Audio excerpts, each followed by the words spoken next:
everyone, welcome back. Today I'm transforming myself into a dark fantasy witch. This look is all about dramatic eyes, dark lips, and an enchanted gothic vibe that's perfect for Halloween, cosplay, or anyone who loves fantasy inspired makeup. So let's see how to achieve this look. I have already moisturized my face using Embryolisse Moisturizer. I'm going to mix both of these correctors. One is in orange shade and the other one is in peach shade. Both are from e.l.f. Cosmetics, and I'm going to apply it under my eyes. I'm blending the concealer with my fingers because the warmth of my finger that will help the product melt into my skin and give a more natural finish. Whatever's remaining on the back of my hand, I'm just trying to apply it around my mouth because there's not much discoloration as compared to my under eyes. Now I'm going to use the Kylie Cosmetics setting powder in shade number 100, which is translucent, just to set my under eyes so that concealer doesn't mix up with the foundation that I'm going to apply on top of it. Now it's the Camo Corrector in shade green from e.l.f. Cosmetics. I'm using that to cover the redness on the tip of my nose. I'm setting that too with the Kylie Cosmetics setting powder. For foundation, it's the Estée Lauder Double Wear Stay in Place makeup in shade Cashew.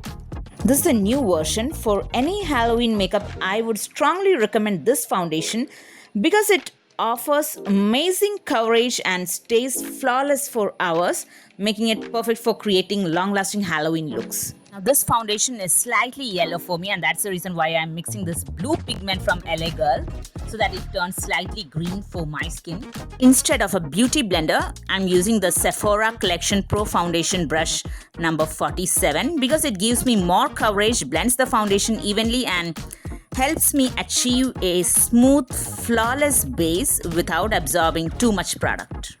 If you don't have a beauty blender, please go with this brush. I prefer placing foundation closer together and working section by section because it helps me to distribute the product more evenly and blend it before it sets. And this gives a smoother, more seamless finish, more even coverage, less chance of the foundation drying before blending, then easier to control the amount of product used. Then it also helps avoid patchiness or streaks, especially with fast setting formulas. Then it also allows you to build coverage gradually where needed. And this is the reason why this method is one of my favorite method of blending foundation.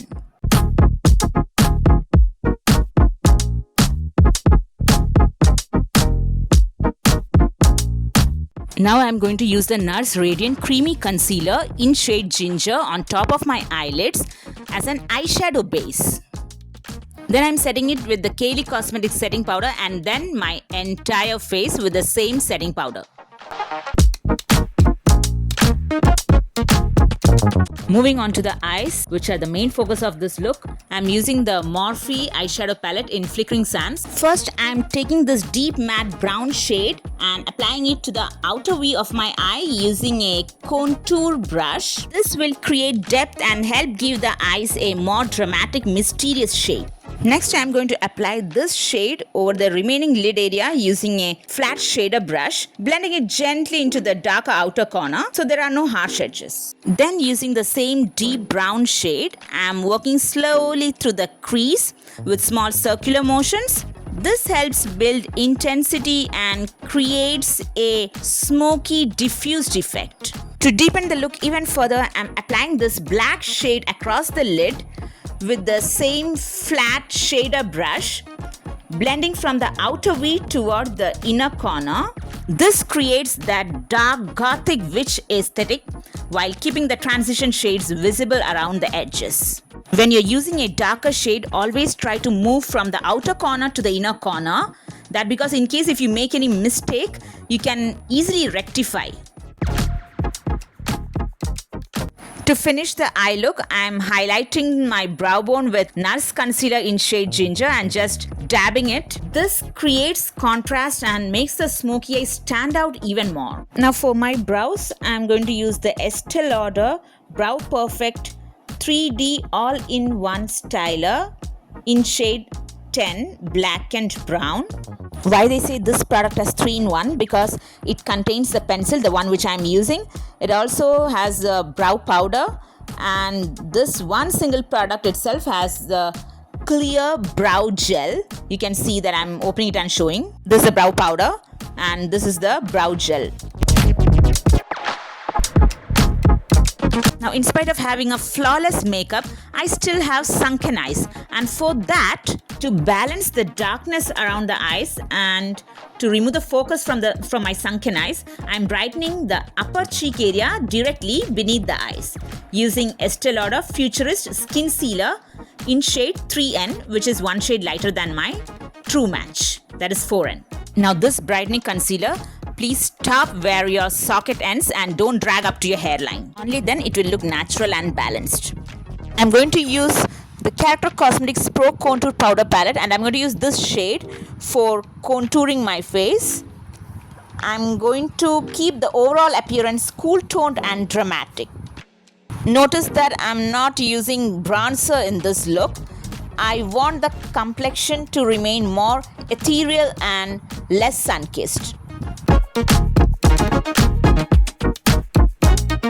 Nose contouring, you can also use either a nose contour brush or a flat shader brush.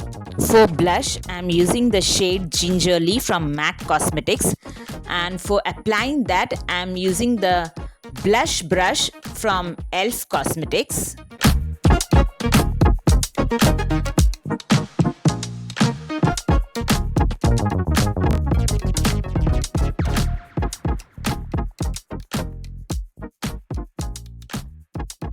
For the lips, I am defining them with a black lip pencil from MAC Cosmetics in the shade Caviar.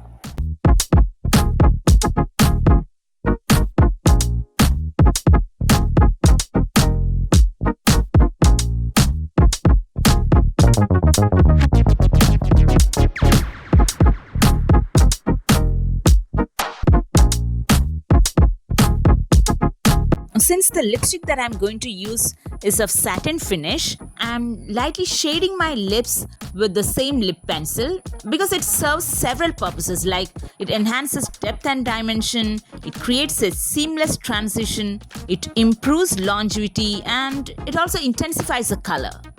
For lips, it is the MAC Satin Lipstick in the shade Cyber. It is a very dark, dramatic color that can appear anywhere from a rich berry purple to almost black, depending on lighting and skin tone. Back to the eye makeup, I'm using the Estée Lauder Double Wear Gel Eye Pencil in shade Onyx in my waterline and below my lower lash line. Now I'm smudging it out with the inbuilt smudger at the back of the same pencil. I'm trying to match my lid with this black eyeshadow. And for that, I'm using a round definer brush. I'm using the same eyeshadow palette, Flickering Sands from Morphe.